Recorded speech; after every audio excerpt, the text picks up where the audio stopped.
Hi everyone, and thank you for joining me for this session. Today we're going to be talking about why teaching music in the 21st century must change. Now, this may seem like a bold statement, but if we look at other industries and how they've developed over the past 100 years, we see that by comparison, the business of teaching music has changed very little.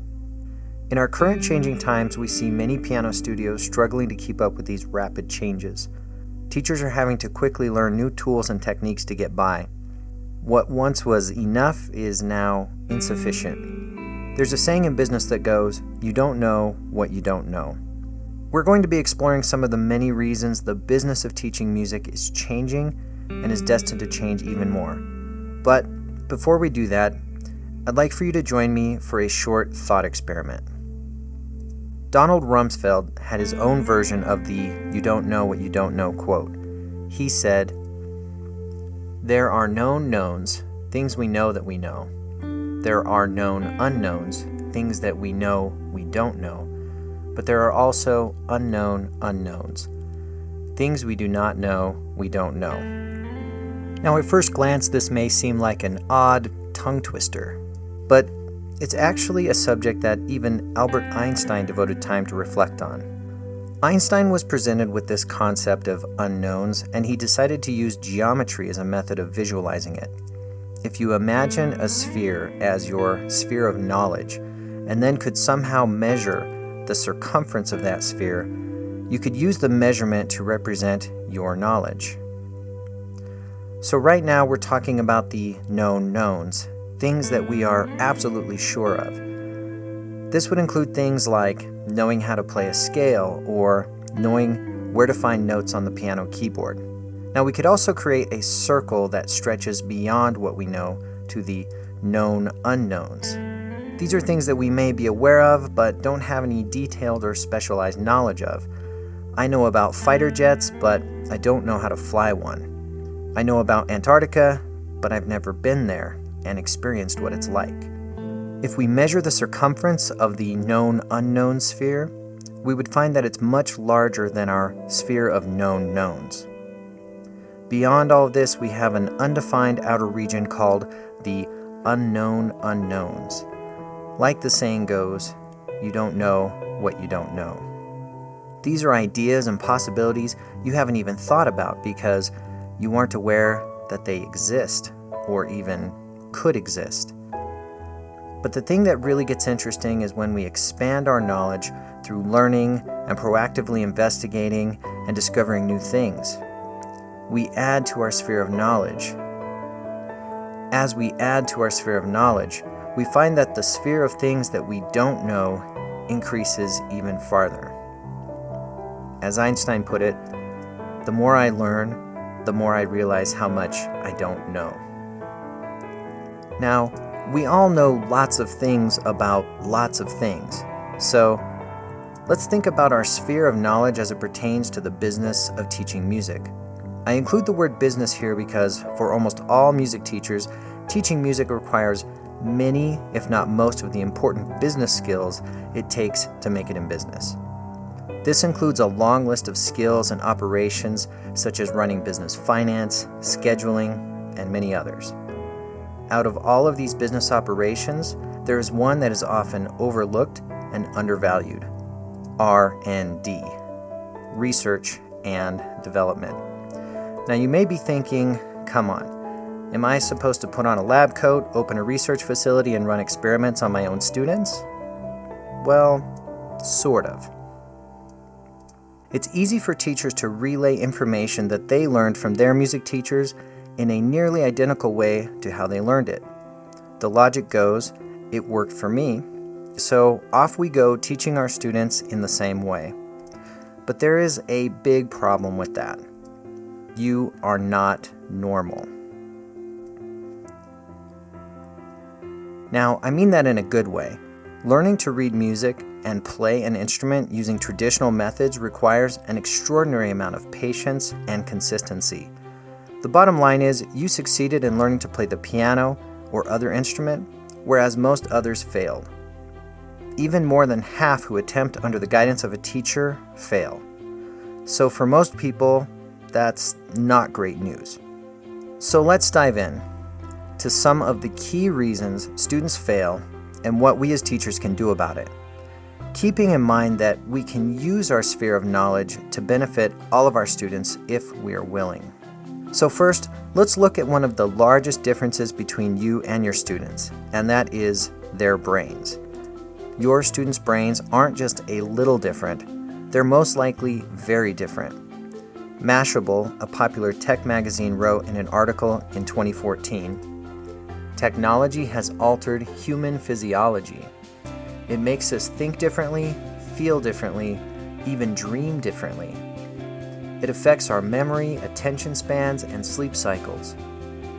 This is attributed to a scientific phenomenon known as neuroplasticity, or the brain's ability to alter its behavior based on new experiences." Here's another way to think about this. You'll often hear people in their 30s and 40s talk about how difficult it is to explain to their parents how to do seemingly simple things on their computers, like send an email or print a paper. Things that are so natural to the younger generations that it leaves them wondering why older people don't understand it. Is it that younger generations are that much smarter? Or is it that younger people grew up with the internet and email and social media, and their brains literally don't know a world without these things? Now, this isn't to say that older people can't learn these things, and indeed many have. But it tends to be much more of a struggle than it is for children. Aside from all this, you may be wondering, why does this matter? Before we can help students learn and understand music, we need to understand them. Acknowledgement of this fact is the first step we need to take as teachers. Whether we grew up in the 50s or the 90s, most of your students today are growing up in a very different world than you did. So, what changes have occurred over the last 25 years that have ushered in these massive changes to our world?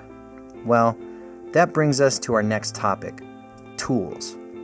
But not so much these kind of tools. I'm talking about all the tools technology provides. Most of these tools are very new. Things that we've never really felt like we needed as teachers because our sphere of knowledge told us we didn't need them that much. Or at least that's what we thought. Technology has been largely left out of music education up until more recent years. We've been teaching music without technology for hundreds of years before that, so it's easy to feel complacent with keeping things more traditional. If we were to go back 50 years, the technology we have today would fall into the unknown unknowns category because the technology hadn't been invented yet. Most music teachers today have at least an existential knowledge of technology-based tools for teaching, but still today we only see a small number of teaching pioneers, those who challenge their own methods and reach for something more. These are the difference makers, the ones who pave the way for the future, which will change the way we teach and learn, a change that must happen. Change is the only constant in life. It's the resistance to this kind of change that inspired one of my colleagues, who was a teacher for many years, to say, "Education is the dumbest industry you can ever work in." Now, this statement may seem harsh, and it certainly does not refer to the noble intentions of teachers all over the world. But there is something about the way that we learn things that keeps us from wanting to change and improve, and that is effort. We've all invested a lot of time and effort into the things that we have learned and the methods we use to teach those things.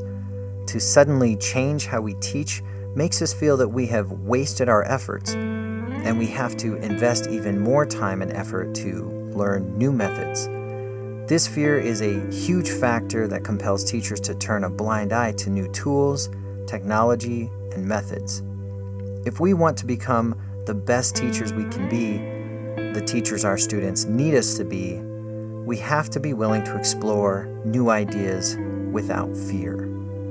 The third challenge our students struggle with is something that has intensified greatly year after year, and that is distraction. Your students are increasingly distracted by much of the same technology that we've discussed earlier. On top of that, there's soccer practice, t-ball, volleyball, football, track, school activities, increased rates of attention disorders. The list goes on and on. These kids have monumental challenges to deal with when it comes to their attention.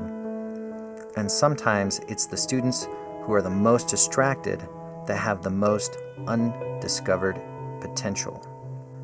So this may leave you thinking, technology, friend or foe? Well, that depends on if and how you use it. There are countless studies that show that technology is very attention-consuming. Just go to any coffee shop and look at how many people are staring at their phones. It's easy for educators to feel upset or even threatened by technology as it robs us of our students' attention. But what if, instead, we harness technology's ability to act as an attention sponge and leverage it to help students learn music faster? Perhaps then we could take the best parts of what we know and use technology to not only expand what we know, but to be more effective and efficient in teaching our students. Years ago, I became heavily involved with the Piano Marvel project. If you're not familiar, you can check it out at pianomarvel.com.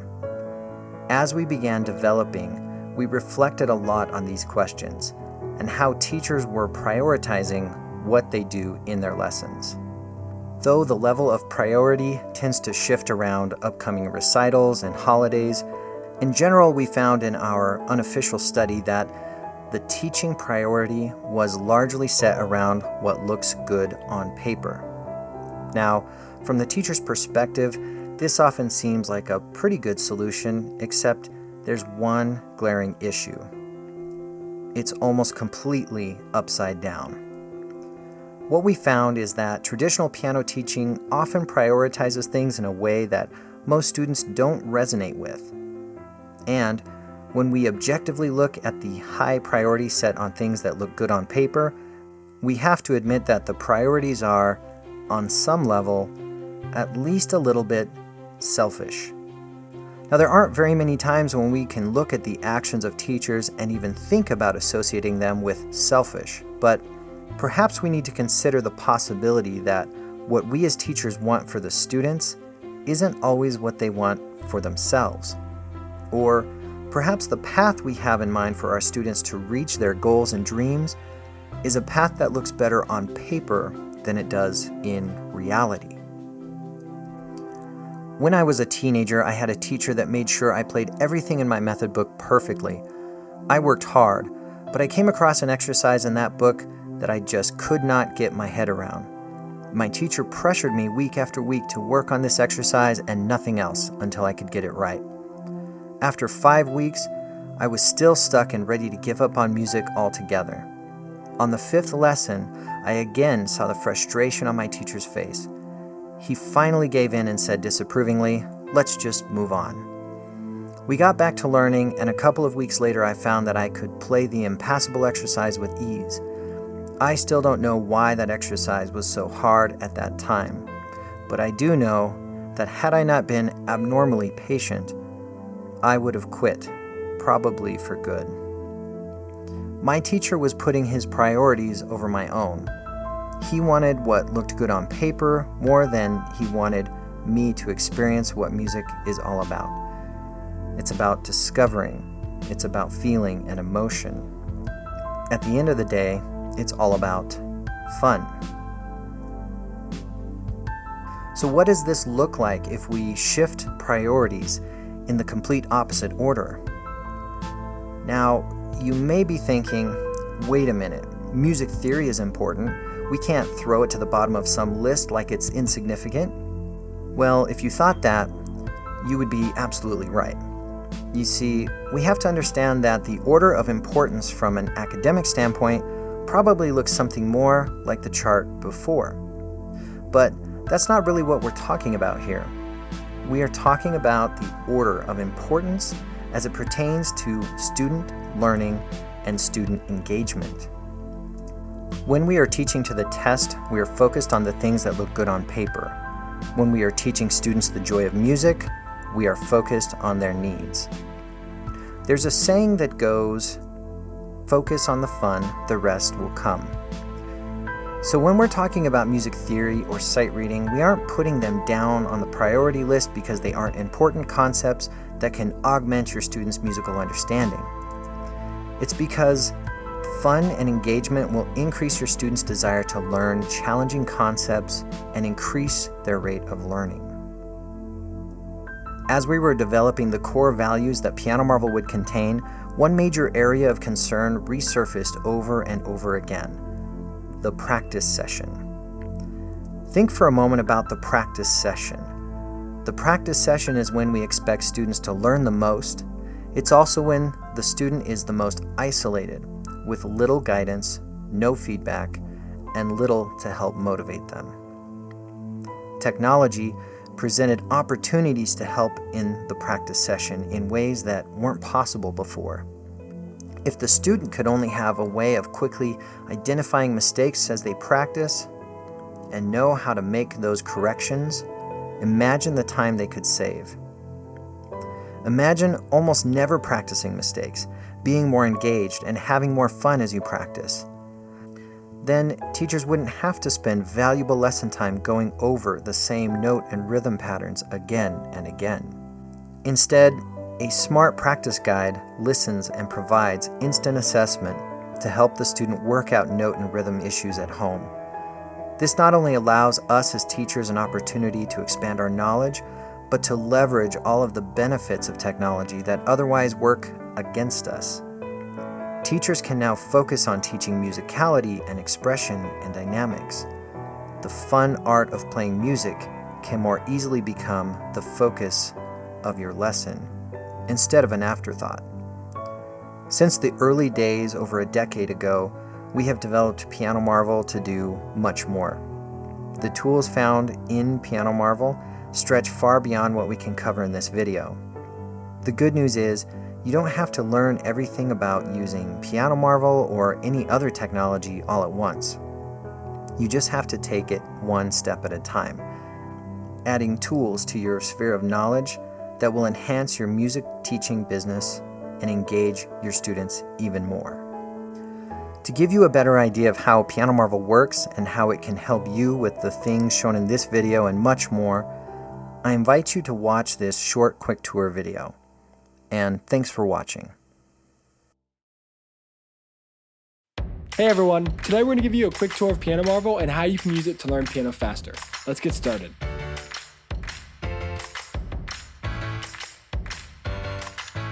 Piano Marvel is more than just sheet music. Piano Marvel was designed by piano teachers and is used by schools, universities, and piano enthusiasts around the world. With over 10,000 songs and exercises combined with powerful learning tools, Piano Marvel is the ultimate piano learning system. You can also use Piano Marvel on PC, Mac, or iPad. Let's take a look at how you learn faster with Piano Marvel.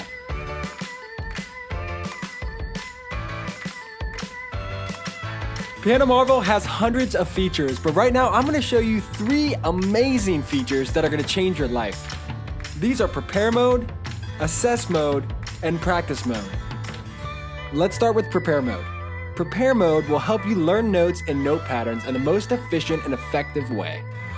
Watch how the Prepare Mode follows me as I learn the notes of this song. When I make mistakes, the red marks appear to help me make corrections. After you've played through the exercise, you'll get a notification showing important feedback about your performance. This information will guide you through any song that you're learning. Once you're getting an estimated score of around 100%, you'll know it's time to use the Assess Mode. Assess Mode gives you scores and feedback on every song that you play. Using this feedback, you can quickly correct mistakes before they turn into bad habits. Green notes show me what I played correctly, and red marks show me my mistakes. Scores are also saved to track your progress as you complete exercises and sections of the Practice Mode.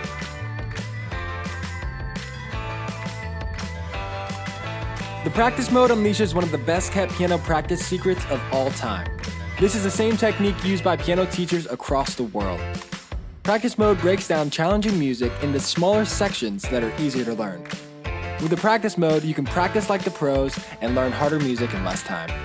Some teachers report that their students learn up to 8 to 10 times faster using Piano Marvel. Now that you have a pretty good grasp on how to use Piano Marvel, I'm going to show you how to navigate it. The dashboard is where you go after logging into Piano Marvel.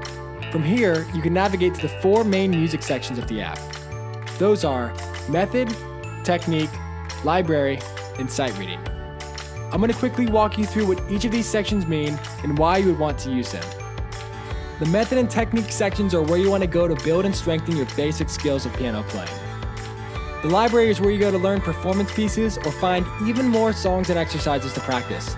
There's literally thousands of songs in the library ranging from classical music to pop favorites, and we even offer the ability to upload your own music. The last section I'd like to talk about is the sight reading section known as the Sasser. The Sasser is the only sight reading assessment of its kind and it is an amazing sight reading practice tool. As you can see, there's lots for you to explore in Piano Marvel. Whether you're a beginning or advanced player, we're confident that we'll be able to help you along the journey of becoming a better pianist.